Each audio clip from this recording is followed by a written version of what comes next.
I retired, all I knew was defending my end zone. I didn't know what to do. I always had my guard up. Ready to tear someone's head off.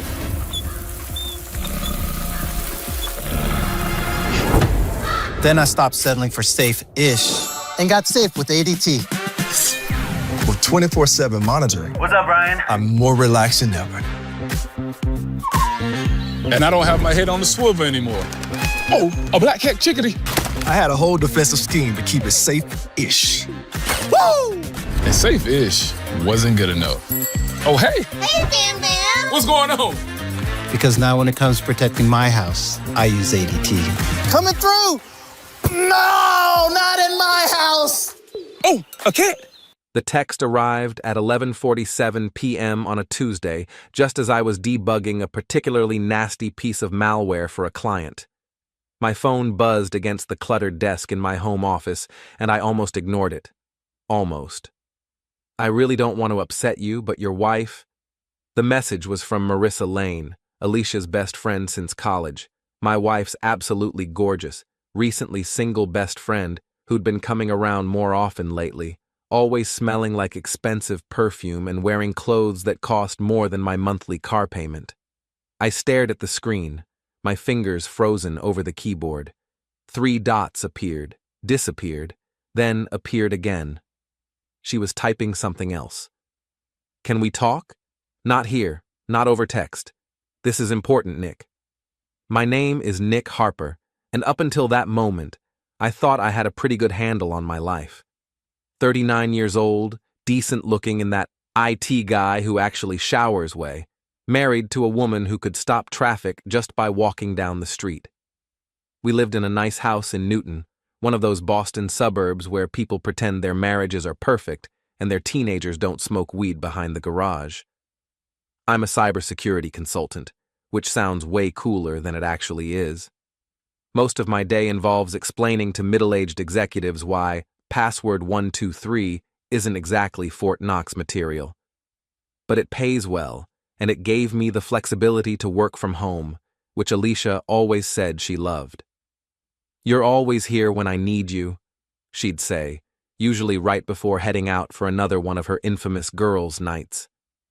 The house was quiet. Alicia had gone to bed an hour ago, claiming exhaustion from planning some charity gala. Our son Connor was presumably asleep, though knowing him, he was probably playing video games with his headphones on, pretending to be unconscious whenever we checked on him. I typed back to Marissa, "What about Alicia?" The response came immediately. "Tomorrow. Coffee. That place on Newberry Street you mentioned once. 10 a.m. How did she remember that? I'd mentioned my favorite coffee shop exactly once, months ago, during one of those awkward dinner parties where Alicia invited her entire social circle over, and I played the dutiful husband, refilling wine glasses and pretending to laugh at jokes that weren't funny. I saved my work and headed upstairs. Alicia was already in bed, her back turned to me, breathing in that deep, steady rhythm that meant she was either asleep or doing a damn good job pretending to be. The room smelled like her usual perfume, but there was something else underneath it, something masculine and unfamiliar.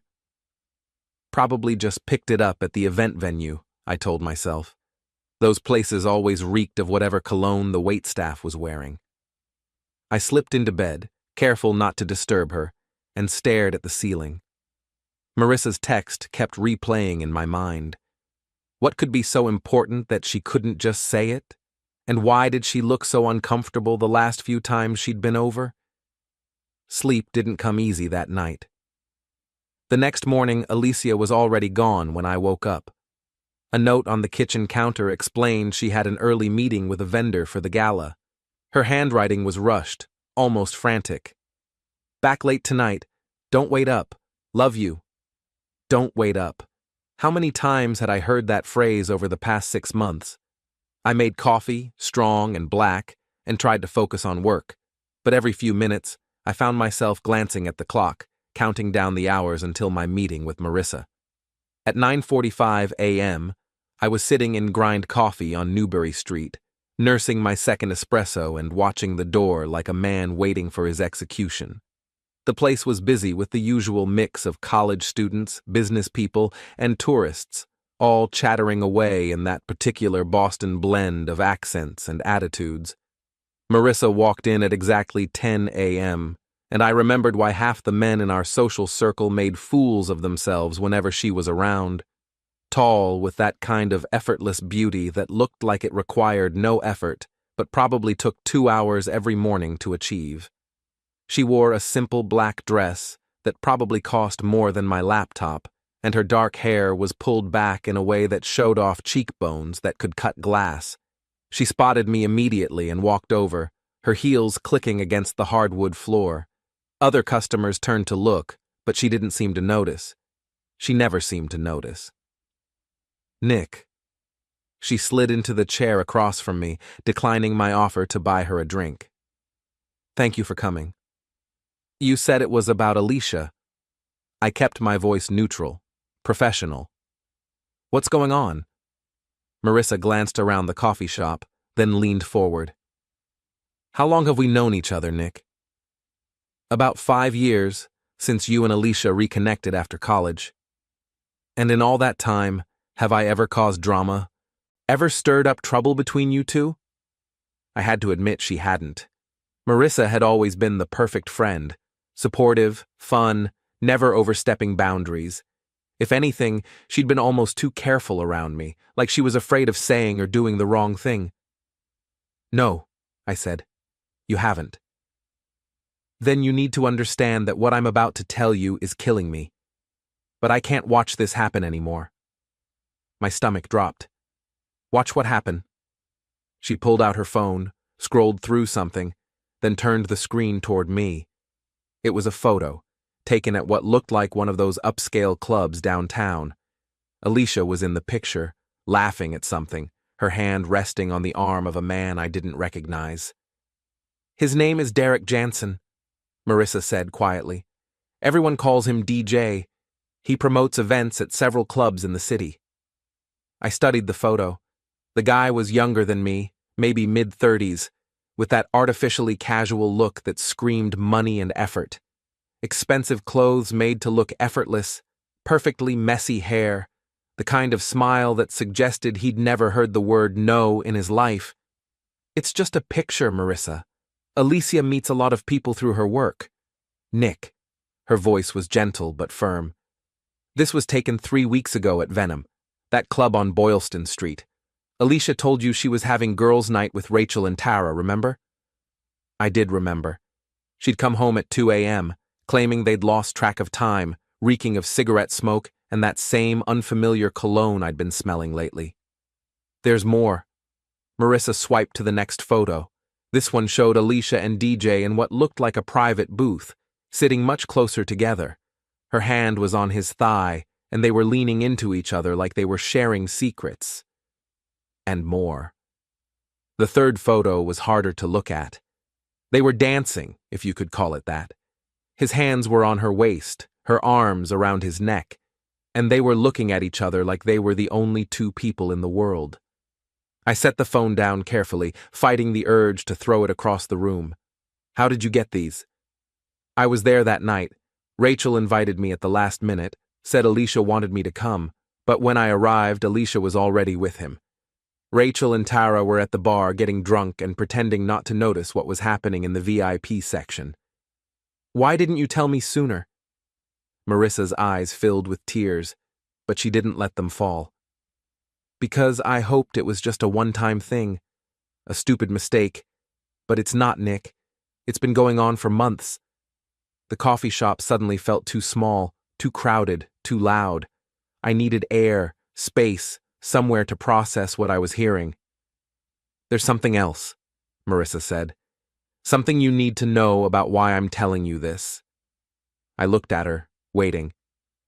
I'm not just doing this because it's the right thing to do. Her voice was barely above a whisper. I'm doing it because I'm in love with you. I have been for years. The confession hit me like a physical blow. I stared at Marissa, searching her face for some sign that this was all an elaborate joke, but her expression was deadly serious. "What did you just say?" "I'm in love with you, Nick. I have been since the first time Alicia brought me to one of your dinner parties. You were in the kitchen arguing with the smoke detector because you'd burned the garlic bread. And you looked so frustrated and adorable that I wanted to help you, but I couldn't because you were married to my best friend." The memory came flooding back. It was about 4 years ago, early in Alicia's party hosting phase. I'd been trying to impress her friends with my cooking skills and failing spectacularly. Marissa had stood in the doorway, watching me wave a dish towel at the shrieking smoke detector, and when our eyes met, she'd smiled in a way that made my stomach flip. I'd pushed that feeling down immediately, buried it under layers of guilt and loyalty, but apparently she'd felt it too. "Marissa, You don't have to say anything. I know you love Alicia. Or at least you love who you think she is. But she doesn't deserve you, Nick. She never has." I stood up abruptly, the chair scraping against the floor. Several people turned to look, but I didn't care. "I need some air." Outside, the October wind cut through my jacket like a knife. Marissa followed me, her heels clicking on the sidewalk as she struggled to keep up. "Nick, wait." I turned around, probably looking as lost as I felt. "How long have you known? About the affair?" I suspected something was wrong about 6 months ago. Alicia started canceling plans, being secretive about her phone, lying about where she'd been. But I didn't have proof until about 2 months ago. 2 months? The betrayal felt fresh and ancient at the same time. You've known for 2 months, and you're just telling me now? I tried to convince myself it would end on its own, that she'd come to her senses and realize what she was throwing away. But it's getting worse, Nick. She's not even trying to hide it anymore. I thought about all the late nights, the mysterious phone calls, the way Alicia had started dressing differently when she went out. The signs had been there, but I'd chosen to ignore them, to trust the woman I'd married instead of trusting my instincts. "What else do you know about this DJ guy?" Marissa pulled her jacket tighter against the wind. "He's bad news. The kind of guy who collects married women like trophies. He owns a piece of 3 different clubs, drives a BMW that costs more than most people make in a year, and has a reputation for being ruthless in business." "Meaning?" "Meaning he doesn't just want to sleep with your wife, Nick. He wants to destroy your marriage. It's a game to him." The anger that had been simmering since I saw those photos suddenly boiled over. "Where does he live?" "Nick, no. Whatever you're thinking, I'm not going to do anything stupid. I just want to know who I'm dealing with." Marissa studied my face, then seemed to make a decision. "He has a penthouse in the Back Bay, drives that BMW I mentioned, and he'll be at Venom tonight, like he is every Wednesday." "How do you know all this?" "Because I've been watching him, learning his patterns. I thought maybe if I could find some dirt on him, something to make Alicia see what kind of man he really is." "And did you? Find any dirt?" She nodded slowly. "Some. But nothing that would matter to someone who's already in too deep to think clearly." We stood there on the sidewalk, the city moving around us like we were stones in a river. I felt like my entire world had shifted on its axis, and I wasn't sure which way was up anymore. "I need to see it for myself," I said finally. "See what?" "Them. Together. I need to see it with my own eyes." Marissa grabbed my arm. "That's a terrible idea. It'll only hurt you more." "Maybe, but I can't confront her based on photos alone. She'll just deny it, claim they were taken out of context. I need irrefutable proof." "And then what? You'll divorce her?" The question hung in the air between us. Would I?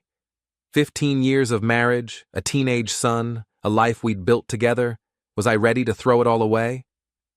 "I don't know," I admitted. "But I can't pretend I don't know anymore." Marissa was quiet for a long moment, then nodded. "Okay. But if we're going to do this, we do it smart. No confrontations, no scenes. We get the proof you need and get out." "We?" "You'll need backup. Someone to watch your six while you're focused on them. And besides, she smiled sadly, I've been invested in this disaster a lot longer than you have. That evening, I sat in my home office, staring at my computer screen and trying to focus on work. Alicia had texted around noon to say she'd be late again, another vendor meeting that would probably run until after dinner. Connor knocked on my office door around 7, looking like he'd rather be anywhere else. Hey, Dad. Mom said to tell you there's leftover pizza in the fridge if you want dinner. When did you talk to Mom? She called like an hour ago, said she might not be home until really late and that you shouldn't wait up. There it was again. That phrase that was starting to feel like a knife in my chest. You okay, Dad? You look kind of weird. I managed a smile for my son. At 14, Connor was at that age where he was starting to notice things, to pick up on the tension that had been building in our house like pressure in a boiler. I'm fine, buddy, just work stuff. You finish your homework? Most of it. I've got this stupid essay for English class about betrayal in literature. It's due tomorrow and I can't figure out how to start it. The irony was so sharp it was almost funny. What book are you writing about? The Great Gatsby. Mrs. Patterson wants us to analyze how betrayal drives the plot forward. I looked at my son. Really looked at him. He had Alicia's eyes but my stubborn chin, and right now he looked frustrated and young and completely unaware that his parents' marriage was falling apart around him. Betrayal is complicated, I said carefully. Sometimes people betray others because they're selfish, and sometimes they do it because they think they don't have any other choice. The key is understanding the motivation. Connor nodded, scribbling notes. What about when someone gets betrayed? Like, what should they do about it? The question felt loaded, even though I knew he was just talking about a fictional character. That depends on what kind of person they are. Some people forgive and try to move forward. Others decide that trust, once broken, can never be repaired. And some people get revenge? I met his eyes. Some people do. But revenge is dangerous, Connor. It can consume you if you're not careful. Sometimes the best revenge is just living well without the person who betrayed you. He finished writing and looked up. Thanks, Dad. That actually helps a lot. After he left, I sat alone in my office, thinking about my own advice. Was I the type of person who could forgive and move forward? At 9:45 p.m., I was standing across the street from Venom, watching well-dressed people stream through the entrance. The club was exactly what I'd expected, all glass and steel and pretension, the kind of place where drinks cost $20 and everyone pretended they were having more fun than they actually were. Marissa appeared beside me like a shadow.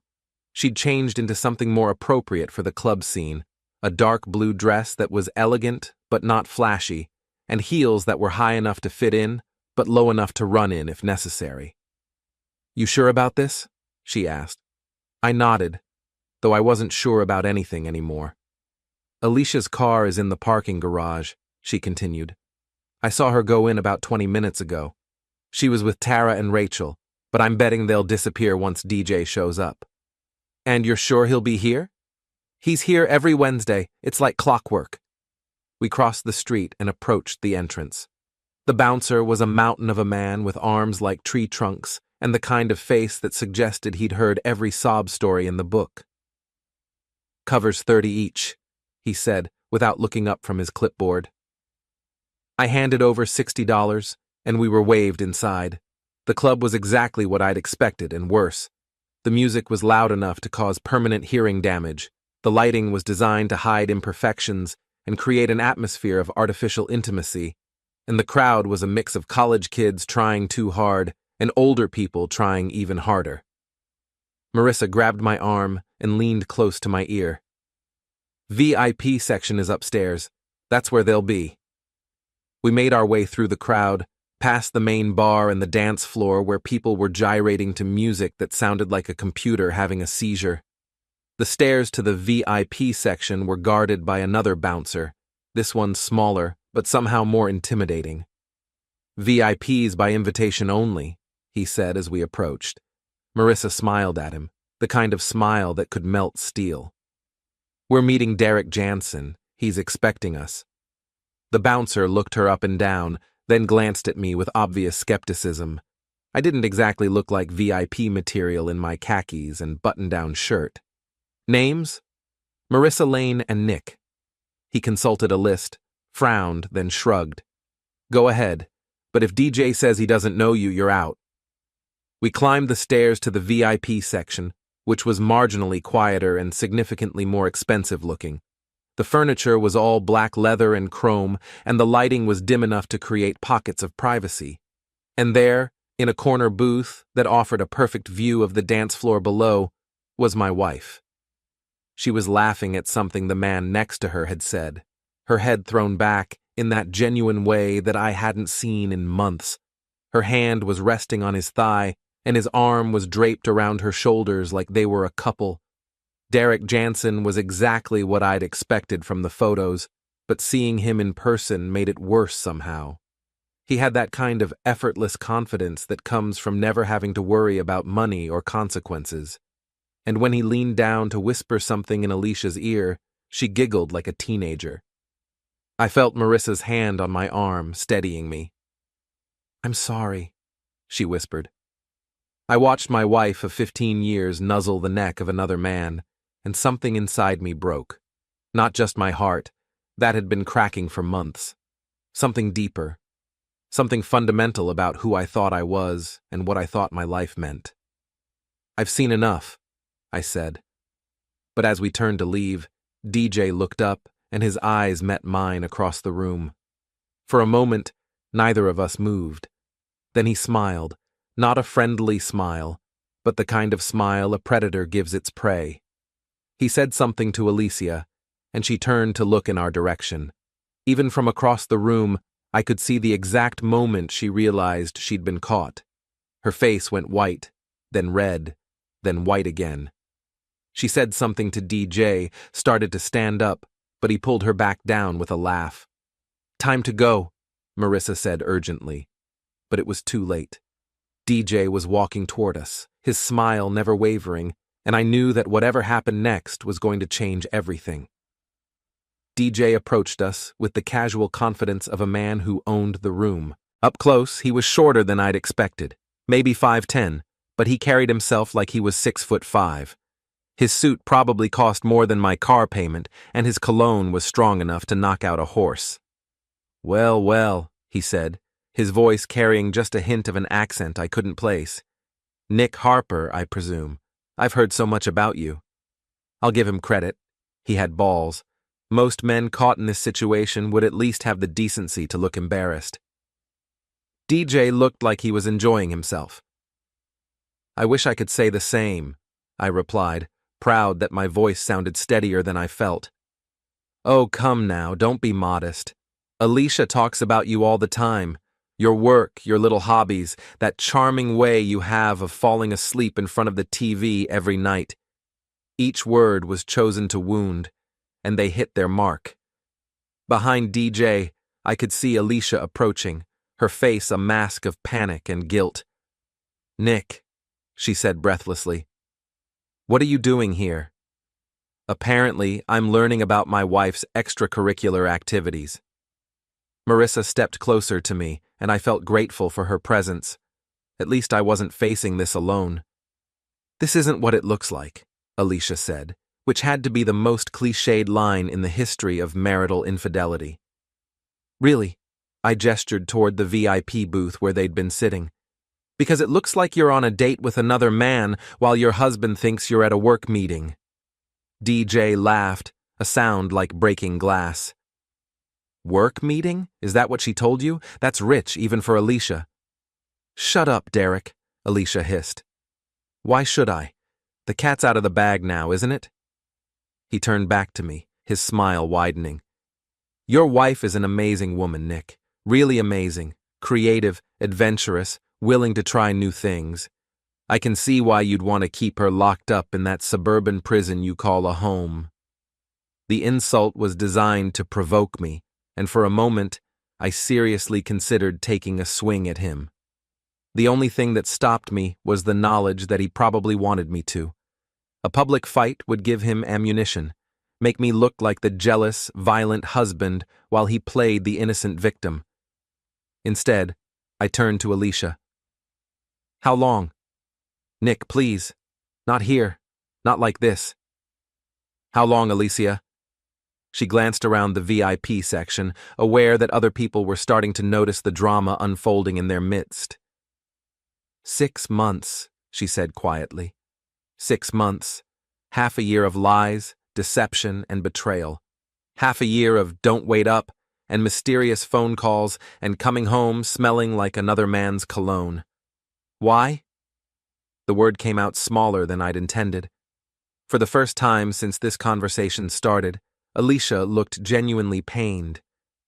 "Because you stopped seeing me, Nick. You stopped trying. We became roommates instead of lovers, and I felt invisible in my own marriage. So, you decided to make yourself visible to him? I decided to feel alive again." DJ was watching this exchange like it was dinner theater, clearly enjoying every moment of our pain. "She deserves better than what you were giving her, Nick. A woman like Alicia needs excitement, passion, adventure, not some computer nerd who thinks a wild night is staying up past 10 o'clock. That did it. I stepped forward, close enough to smell his expensive cologne and see the amusement in his eyes. "You want to know what I think?" I said quietly. "Enlighten me." "I think you're a predator who gets off on destroying other people's marriages. I think you saw my wife and decided she'd be another trophy for your collection. And I think you're about to find out that some trophies come with a price you're not prepared to pay." DJ's smile faltered for just a moment, then returned full force. "Is that a threat?" "It's a promise." Security appeared at that moment. 2 large men in black suits who looked like they could bench press a small car. "Everything okay here, Mr. Jansen?" one of them asked. "Just a small misunderstanding," DJ said smoothly. "Mr. Harper was just leaving." I looked at Alicia one more time. She was crying now, mascara running down her cheeks, looking younger and more vulnerable than she had in years. 15 years, I said. 15 years of marriage, and this is how you want to end it? "I never wanted to hurt you," she whispered. "But you did. And now we all have to live with the consequences." I turned and walked away, Marissa beside me, leaving my wife in the arms of another man. The music seemed louder on the way out, the crowd more oppressive, and by the time we reached the street, I felt like I'd been holding my breath for an hour. "You okay?" Marissa asked. I thought about the question. Was I okay? My marriage was over, my son's world was about to be turned upside down, and I'd just had the most humiliating conversation of my life in front of a room full of strangers. "No," I said. "But I will be." What happens now? I looked back at the club, its neon lights reflecting off the wet pavement like broken promises. Now I figure out how to make them pay for what they've done. Marissa studied my face in the streetlight. "What do you mean?" "I mean that DJ was right about one thing. Some trophies do come with a price, and I'm about to teach both of them exactly how expensive betrayal can be." The drive home was quiet.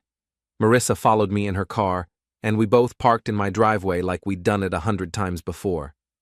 The house was dark except for Connor's room, where I could see the blue glow of his computer screen through the curtains. Inside, we sat in my kitchen, drinking coffee that neither of us wanted and trying to process what had just happened. "You can't do anything crazy, Nick," Marissa said finally. "I know you're angry, and you have every right to be, but you have to think about Connor, about your future." "I'm not going to hurt anyone," I said, "but I'm also not going to just roll over and let them destroy my life without consequences." "What are you thinking?" I leaned back in my chair, my mind already working through possibilities. "I'm thinking that DJ likes to play games. So let's play a game. But this time, I'm going to be the one making the rules." That sounds ominous. It should. Because I'm done being the nice guy who gets walked all over. It's time for the computer nerd to show them what happens when you mess with someone who knows how to use information as a weapon. Marissa looked worried. Nick, trust me, I said. By the time I'm done with them, they'll wish they'd never met each other. The next morning, I called in sick to work for the first time in 3 years. I needed time to think, to plan, and to do some research on Derek DJ Jansen. Alicia hadn't come home the night before. She'd sent a single text around midnight. Staying at Rachel's tonight. We need to talk tomorrow. Connor had noticed her absence at breakfast, but I'd deflected his questions with vague explanations about work commitments. The kid was smart, though. He knew something was wrong. After he left for school, I settled into my home office with a fresh pot of coffee and began my investigation. If there's one advantage to being a cybersecurity consultant, it's that you know how to find information about people. Legal information, of course.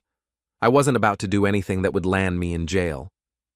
Derek Jansen's digital footprint was extensive and revealing.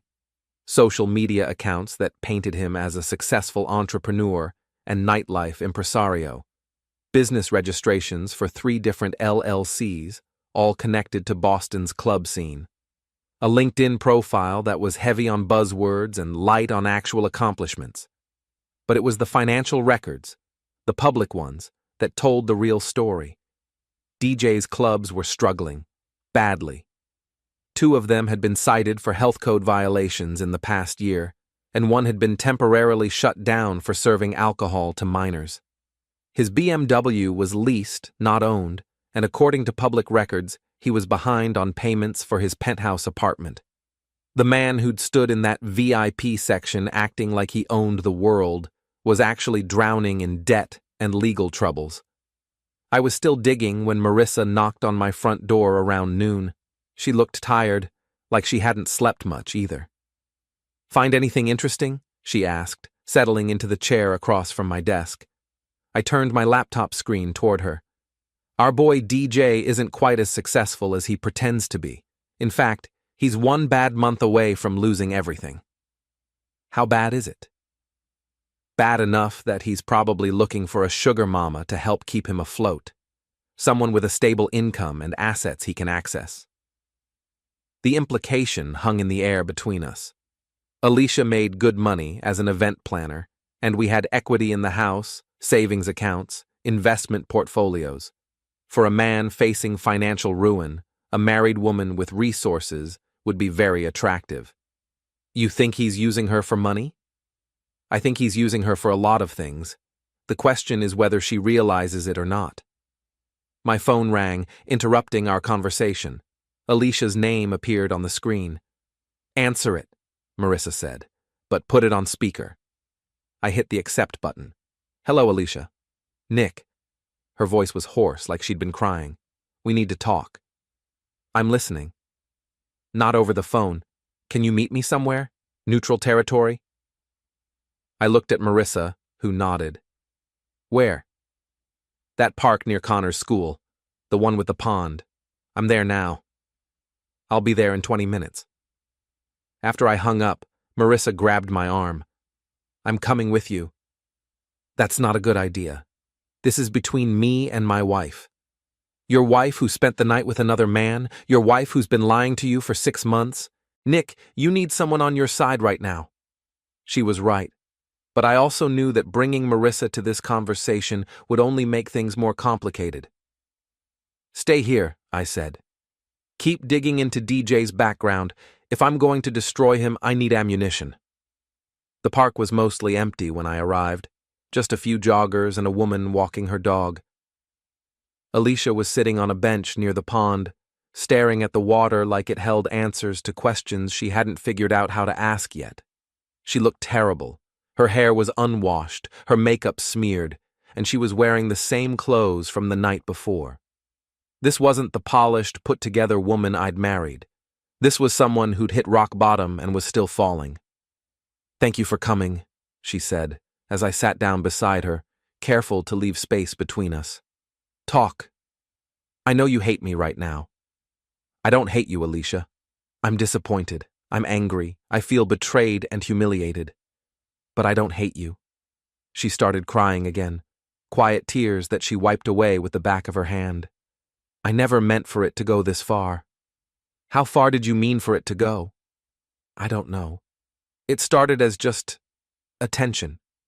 Someone who made me feel desirable again, who listened to me, who made me laugh. You and I had become like strangers living in the same house. I wanted to argue with her, to defend myself, but there was truth in what she was saying. We had grown apart over the past few years. Work stress, parenting responsibilities, the general erosion that happens to many marriages had taken its toll on us. So instead of talking to me about it, you decided to have an affair. It wasn't supposed to be an affair. It was just, I don't know what I thought it was. And now? She was quiet for a long moment, watching a duck paddle across the pond. Now I think I've made the biggest mistake of my life. With Derek? With everything. With him. With lying to you. With letting it go on for so long. Derek isn't who I thought he was. I felt a flicker of satisfaction. What do you mean? Last night, after you left, he changed, became cruel, possessive. He said things about you, about our marriage, about Connor that made me realize he doesn't care about me at all. He just wanted to win. Win what? You. He wanted to beat you, to prove he could take something that belonged to you. The confirmation of what I'd suspected made me angrier, not less. DJ hadn't just stolen my wife, he'd treated her like a prize in some twisted game. So, what happens now? I asked. I want to come home. I want to try to fix this, to fix us. I know it won't be easy, and I know you might not be able to forgive me, but... Stop. She looked at me, hope and fear warring in her eyes. Alicia, I can't just pretend this didn't happen. I can't go back to the way things were and act like the past 6 months never occurred. I'm not asking you to forget. I'm asking you to try. I stood up, needing distance to think clearly. What about DJ? It's over. I told him this morning that I was done, that I wanted to work on my marriage. And how did he take that? Her silence was answer enough. He didn't take it well, did he? He said that I couldn't just walk away from him, that he wouldn't let me. A chill ran down my spine. What does that mean? I don't know, but Nick, I'm scared. I think I made a terrible mistake getting involved with him. I looked at my wife, really looked at her. She was frightened, remorseful, and probably telling the truth about wanting to end things with DJ. But she was also the woman who'd been lying to me for 6 months, who'd shared intimate details of our marriage with another man, who'd chosen betrayal over communication. I need time to think, I said finally. How much time? I don't know, but in the meantime, you can come home. For Connor's sake, we'll sleep in separate rooms and figure out the rest later. Relief flooded her face. Thank you. Don't thank me yet, because if DJ thinks he can intimidate you or threaten our family, he's about to learn that he picked the wrong man to mess with. What are you going to do? I smiled, and it wasn't a nice smile. I'm going to teach him that some games have consequences he never saw coming. Back at home, I found Marissa exactly where I'd left her, surrounded by printouts and laptop screens like a general planning a military campaign. How did it go? She asked, without looking up. She wants to come home. Says it's over with DJ. And you believe her? I considered the question. I believe she wants it to be over. Whether DJ will let it be over is another story. About that. Marissa turned one of her screens toward me. I found something interesting about our friend Derek. The screen showed a news article from 6 months ago. Local businessman arrested in domestic violence case. The accompanying photo showed DJ in handcuffs, being led away from what looked like an expensive apartment building. His ex-girlfriend, Marissa explained, a woman named Jessica Chen. She filed a restraining order against him after he allegedly broke into her apartment and destroyed her belongings when she tried to break up with him. What happened to the case? Charges were dropped. Jessica moved to California shortly after filing the report, and without her testimony, the DA couldn't proceed. I felt that chill again, stronger this time. He forced her to leave town. That's what it looks like. And Nick, there's more. I found 2 other women who had similar experiences with him. One moved to Florida, the other to Seattle. Both left Boston within months of dating DJ. The pattern was clear and terrifying. DJ didn't just collect married women as trophies, he destroyed them when they tried to leave him. Alicia doesn't know about this, does she? I doubt it. Men like DJ are very good at hiding their true nature until it's too late. I stared at the screen, my mind racing through possibilities. If DJ was as dangerous as he seemed, then Alicia trying to end things with him could put her and Connor in real danger. We need to move fast, I said. What do you have in mind? I'm going to destroy him before he can hurt my family, but I'm going to do it legally, publicly, and so thoroughly that he'll never recover. Marissa leaned forward. How? I pulled up DJ's financial records on my screen. Remember what I said about him being 1 bad month away from losing everything? I'm going to make sure he has that bad month, starting tonight. The plan was elegant in its simplicity. DJ's clubs operated on razor-thin margins, dependent on their reputation for attracting high-end clientele. If that reputation were to suffer, if word got out about health code violations, unpaid debts, and a history of violence against women, his business would collapse like a house of cards. But I needed help, and I knew exactly who to call. Pete, it's Nick. I need a favor. Pete Rodriguez had been my friend since college, and he now worked as an investigative journalist for the Boston Globe.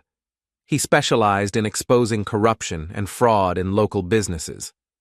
What kind of favor? Pete asked, his voice cautious. The kind that might win you a journalism award and help me destroy the man who's been sleeping with my wife. There was a long pause. I'm listening. I spent the next hour walking Pete through everything I'd discovered about DJ's business practices, his financial troubles, and his history with women. Pete took notes, asked pointed questions, and by the end of the call, I could hear the excitement in his voice. This is good stuff, Nick. Really good. But I'll need to verify everything independently before I can publish anything. How long will that take? Give me 72 hours. Maybe less if I can track down some of his ex-girlfriends. What about Jessica Chen, the one who moved to California? Already on it. I have contacts out there who can help me find her. After I hung up, Marissa looked impressed. That's your plan? Expose him in the newspaper? That's phase 1. Phase 2 is where things get interesting. I pulled up DJ's social media accounts, studying the patterns of his posts, the timing of his updates, the way he interacted with his followers. DJ's entire brand is built on his image as a successful, desirable bachelor. He posts constantly about his lifestyle, his clubs, his conquests. His ego is his weakness. Meaning? Meaning, I'm going to use that ego against him. I'm going to make him so angry, so desperate to prove himself that he'll make mistakes. Big ones. My phone buzzed with a text from an unknown number. Your wife makes beautiful sounds when she comes. Just thought you should know. I showed the message to Marissa, who went pale. He's trying to provoke you, she said. I know, and it's working. I typed back, is that the best you can do? I expected more creativity from someone who calls himself a professional. The response came immediately. You have no idea what you're dealing with, computer boy. I own this city, and now I own your wife. Funny, I replied. From what I hear, you don't own much of anything. In fact, word around town is that you're about to lose everything. Maybe that's why you need my wife. Someone to pay your bills when the repo man comes for your BMW. My phone rang immediately. DJ's number. Answer it, Marissa said. But record the call. I hit the record button on my phone's voice memo app, then answered. Nick Harper. You son of a bitch. DJ's voice was shaking with rage. You think you know something about me? I know enough. I know about the health code violations, the unpaid debts, the restraining orders. I know about Jessica Chen and what you did to her when she tried to leave you. Silence on the other end of the line.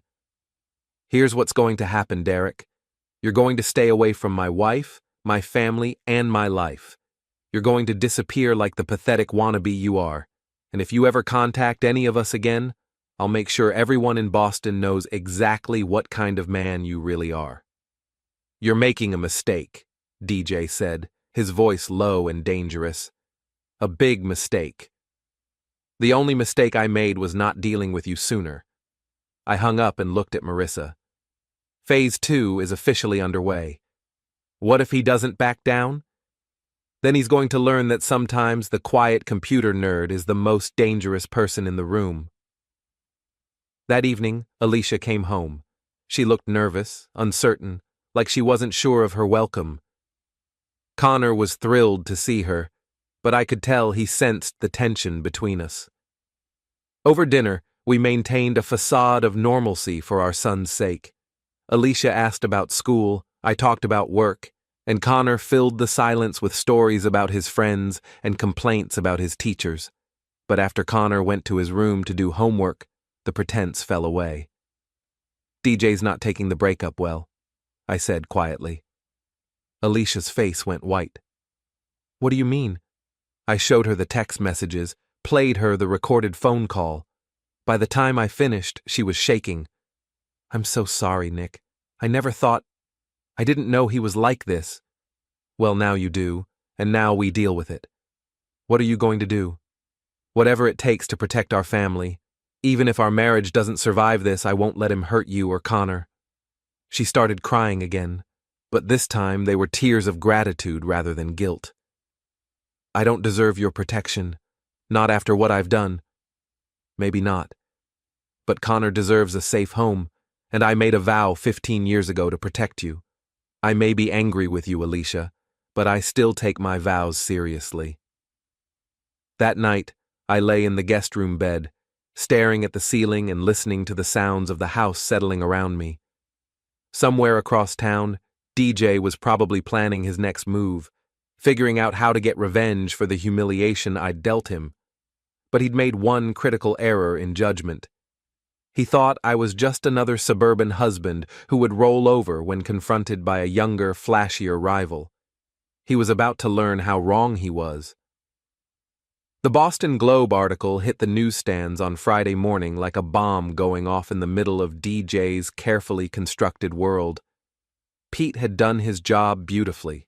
3 full pages detailing the financial irregularities, health code violations, and pattern of harassment that surrounded Derek Jansen's business empire.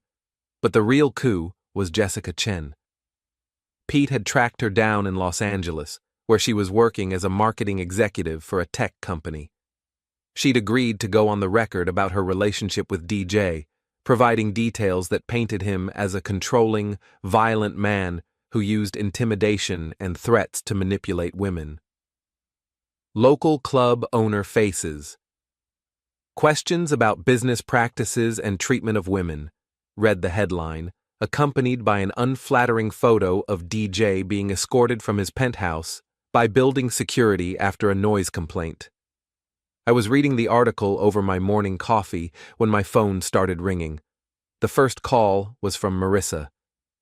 Have you seen it? She asked breathlessly. Reading it now. Pete outdid himself. It's all over social media. DJ's clubs are getting review bombed. His business partners are distancing themselves, and 3 more women have come forward with similar stories. The second call was from Alicia, who was at work, but had obviously seen the news. Nick, this is about Derek, isn't it? You did this. I didn't do anything illegal, I said carefully. I just made sure the truth came to light. He's going to be furious. He's going to blame me. Let him. By the time this day is over, he'll have bigger problems to worry about. The third call was from DJ himself, and this time I let it go to voicemail. When I played the message back, his voice was barely controlled rage. You think you're clever, don't you? You think you've won? This isn't over, Harper, not even close. I forwarded the voicemail to Pete, who would add it to the growing file of evidence showing DJ's pattern of threatening behavior. By noon, the story had escaped the neat boundaries of my original plan and become what all the best scandals become once they hit daylight: a feeding frenzy. 3 local TV stations ran variations of the same headline, each one framed as shocking allegations, even though the evidence was sitting there in plain sight, and within hours it was trending across every platform that thrives on public downfall. People didn't just share it, they annotated it, added their own memories, their own screenshots, their own "I always knew something was off" comments. The internet does what small towns do, just faster and with better lighting. Photos started circulating of DJ's clubs, empty parking lots, dark windows, closed signs taped up crookedly like an afterthought. A shaky video clip showed someone rattling the locked front door, while another voice off camera laughed and said, "Told you." Someone posted a photo of a tow truck in front of his building with the caption, "BMW's gone." Pete's sources confirmed what the pictures suggested. The car had been repossessed that morning, and the penthouse lease was being terminated. The life DJ had built on access and intimidation was collapsing the way all fragile systems collapse, suddenly, publicly, and without any dignity. I watched it unfold from the quiet place inside me, where outrage had finally matured into strategy. The old version of me would have felt satisfied and stopped there, thinking humiliation was the end point. But humiliation is only a sensation. It fades. It resets. Men like DJ survive humiliation by leaning harder into intimidation. If I wanted this to stick, I needed something heavier than embarrassment. I wasn't done yet. Phase 3 required a more personal touch, not because I needed drama, but because systems only change when the right kind of pressure is applied from the right angle. Stories make people angry. Paperwork makes them move. And human voices, the kind that can't be dismissed as hate or jealousy, those voices become anchors. They keep the narrative from drifting back into ambiguity. I drove to Venom, the club where the whole nightmare had started, and the scene outside confirmed everything. The parking lot looked like a place that had been evacuated. Too many empty spaces, too few cars. A few employees stood near the entrance, clustered in small, angry groups, smoking, talking, checking phones, scanning the street as if the building itself might provide answers if they stared hard enough. The sign over the door still glowed faintly, trying to pretend the brand was alive, but the place felt dead already. I parked across the lot and sat for a moment watching. People like DJ don't just close shops when the money dries up. They abandon them, they disappear, and they leave the consequences for others to clean up. That's always the pattern. The workers are collateral. The boss is a ghost. I stepped out and walked toward the group. A young woman stood slightly apart from the others, arms crossed, jaw tight, the kind of posture that says she's trying not to cry because she'd rather burn something down than give anyone the satisfaction of seeing her break. She looked like a bartender, the way she carried herself, alert, quick, like she'd spent too many nights reading drunk men's faces for danger. "Excuse me?" I said, putting on the polite voice that doesn't spook people. "Are you an employee here?" "Was an employee," she replied bitterly without hesitation. "They just told us the club is closing indefinitely. No severance, no final paychecks, nothing." The anger in her voice was pure and clean, the kind that doesn't need coaching. I nodded as if I was surprised, as if this was new information, because sometimes people need to feel like they're the ones revealing the truth, not repeating it. "That's terrible," I said, and I let my expression harden in just the right way. "I'm a reporter," I lied smoothly. "Would you be willing to talk about your experiences working here?" Her eyes narrowed. "What outlet?" "Local business," I said, vague enough to be believable, specific enough to sound legitimate. "We're doing a piece on wage issues in nightlife venues. This seemed relevant." She let out a humorless laugh. "Relevant." "Yeah. That's one word for it.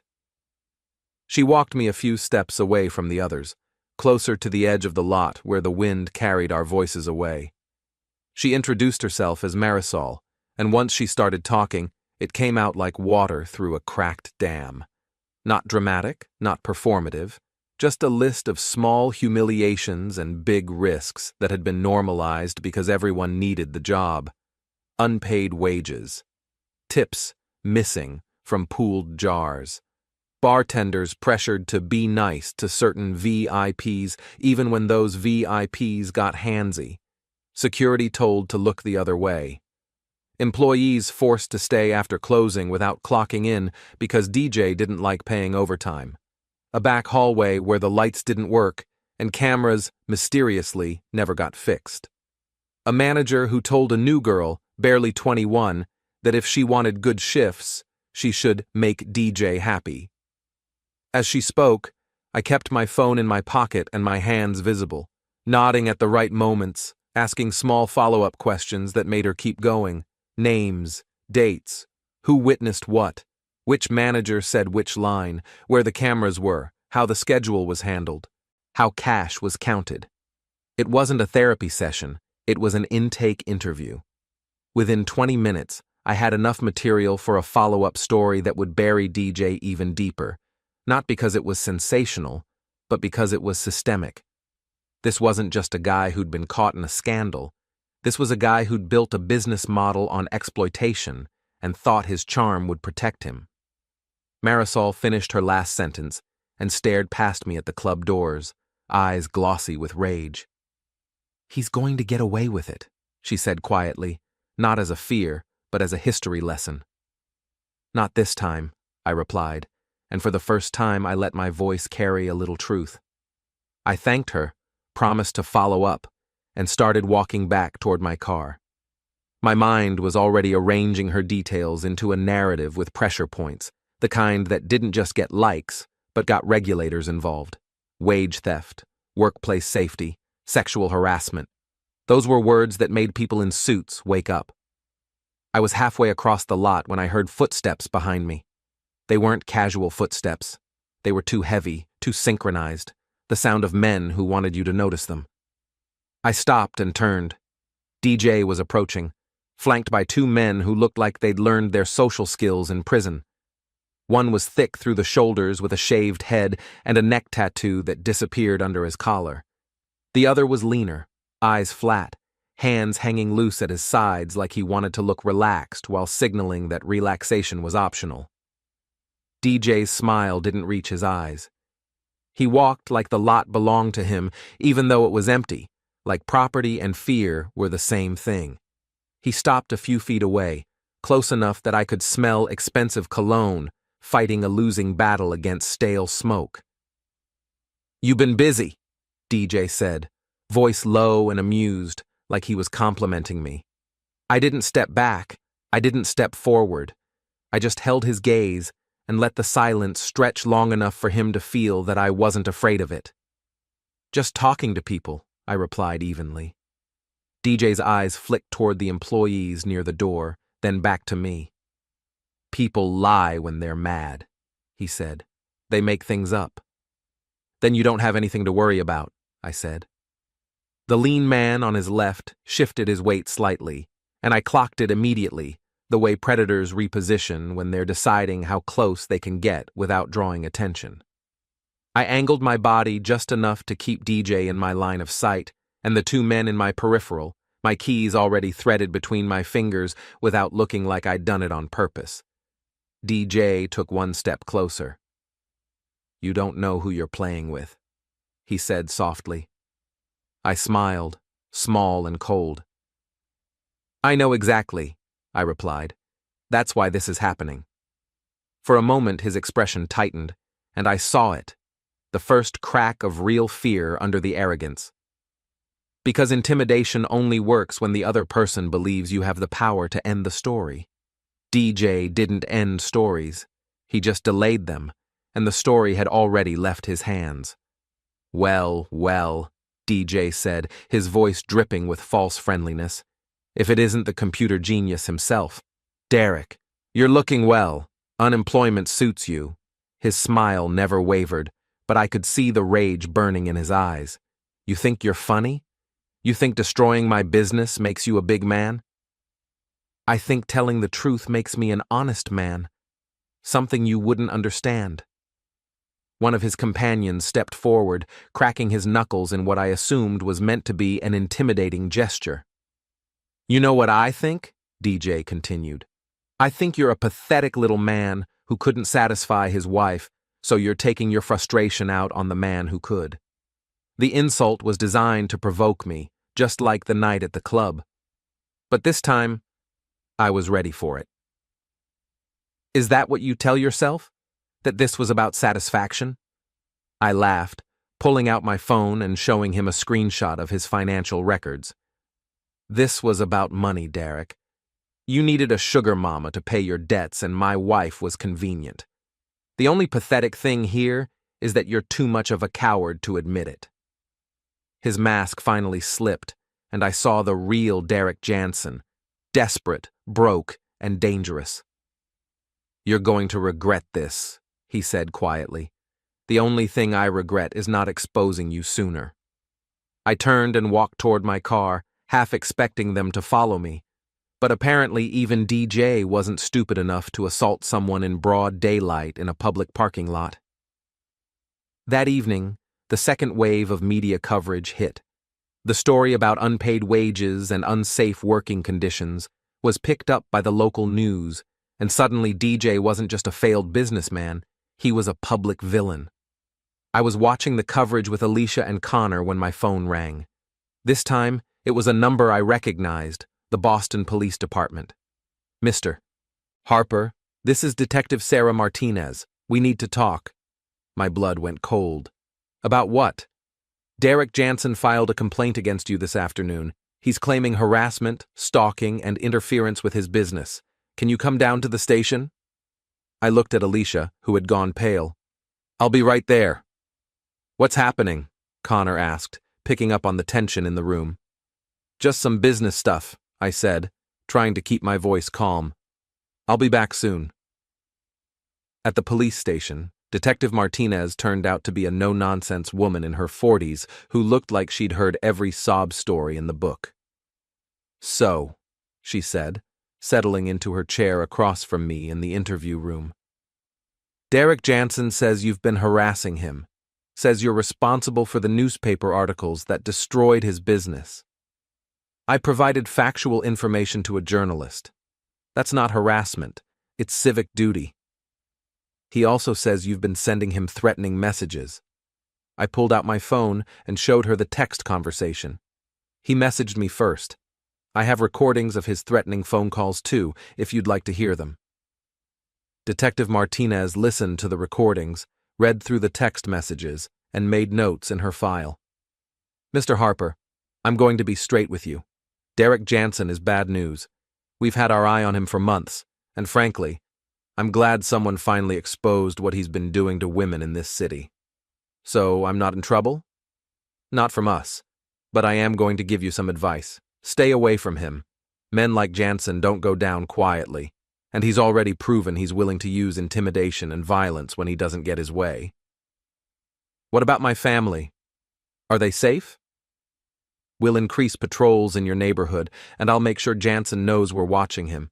But you need to be careful, Mr. Harper. Very careful. I drove home through the dark Boston streets, my mind racing. I'd won the battle. DJ's business was destroyed, his reputation was in ruins, and he was facing potential criminal charges. But the war might not be over yet. When I got home, I found Alicia waiting for me in the kitchen, a cup of tea growing cold in front of her. What did the police say? That DJ filed a complaint, but they're not taking it seriously. They know what kind of man he is. This is all my fault, she said quietly. If I hadn't been so stupid, so selfish. Stop. I sat down across from her.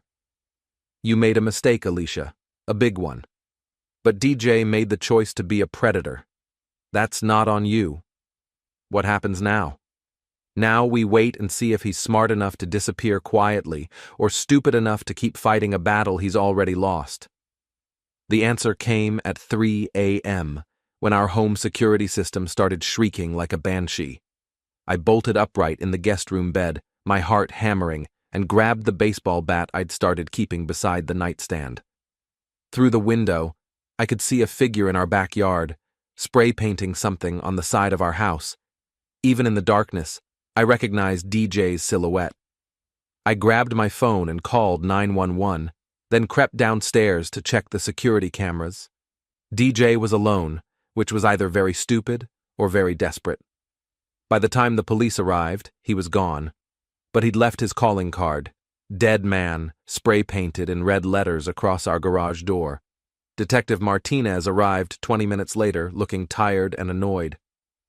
"Well," she said, examining the graffiti, "I guess he answered our question about going quietly. What happens now?"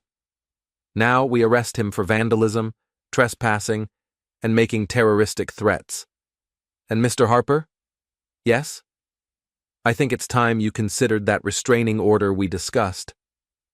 As the sun came up over our quiet suburban neighborhood, I stood in my driveway looking at the red letters dripping down my garage door like blood.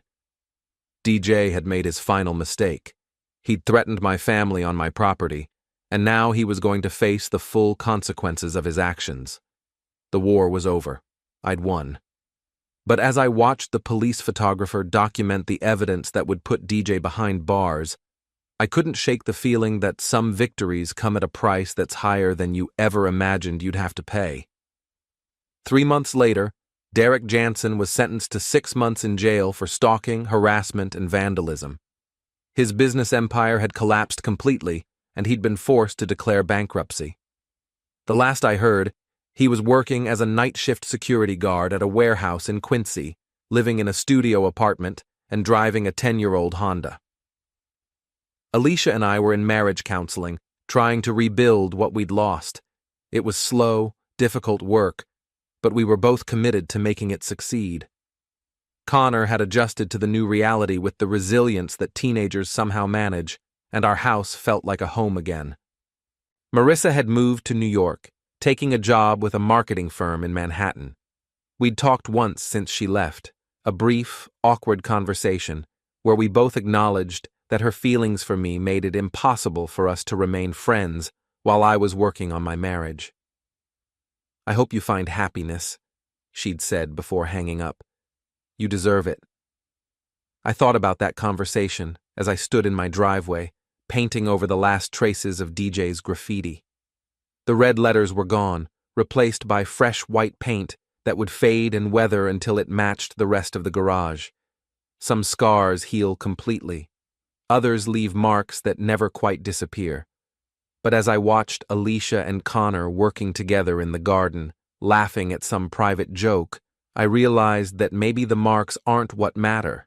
Maybe what matters is what you build on top of them. My phone buzzed with a text from Pete. "Great story in the Times today about domestic violence prosecutions. They quoted Detective Martinez talking about the Jansen case. You should read it." I smiled and put the phone away without reading the article. I'd had enough of Derek Jansen to last several lifetimes. The paintbrush felt good in my hand, smooth and purposeful. I dipped it in the white paint and covered the last stubborn traces of red, thinking about second chances and the price of betrayal and the strange ways that love can survive even the worst storms.